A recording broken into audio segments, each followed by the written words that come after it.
I'm so happy. Nigeria's political future hangs in the balance. With sitting President Muhammadu Buhari standing aside after 2 terms, voters will decide on his successor on February 25th. 3 candidates lead the race.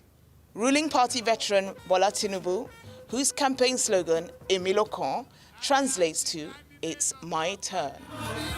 I am proud to be that candidate. Former Vice President Atiku Abubakar, who's run for presidency on 5 previous occasions and lost each time. No part will be sidelined, no part will be marginalized. An outlier candidate, Peter Obi, who enjoys a large social media following and has galvanized the country's young people, many of whom are still angry over the 2020 Lekki tollgate shooting. They are releasing fire. When, according to a judicial panel, the Nigerian army opened fire on unarmed protesters. What this generation of young people want to do now is translate the anger into votes, into electoral participation. With almost 40% of the registered 93 million voters under 34 years old, the youth vote could prove crucial. 61-year-old Obi hopes to break the 2-party system, which has dominated Nigerian politics since the end of military rule in 1999. His backers, nicknamed Obedience, say he's the only candidate with integrity. His critics, however, say one man alone cannot carry an unknown political party.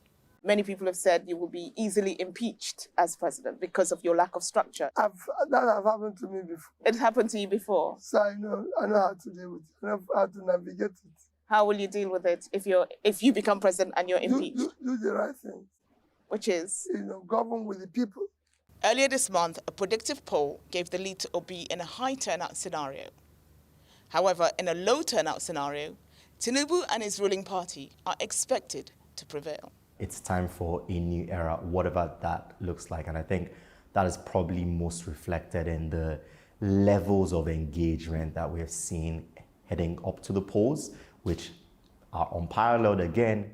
Nigerians will be cautiously hopeful that whoever wins will tackle the key issues: security and the economy. Nigeria's economy is teetering on the brink of financial collapse. Skyrocketing public debt and criminals stealing hundreds of thousands of barrels of oil every day from the nation's primary source of income. And a recent attempt to redesign a currency led to a cash crisis and widespread frustration, leaving people queuing for hours to get their own money. Ultimately, the winner has achieved the highest number of votes nationwide and received 25% of the votes cast in 24 of the 36 states. If not, there will be a second-round runoff within 21 days between the top 2 candidates. It's the first time since Nigeria began democratic rule that none of the candidates is an incumbent or former military ruler. So whatever the outcome, Africa's most populous country will soon welcome a new dawn. Stephanie Busari, CNN, Lagos.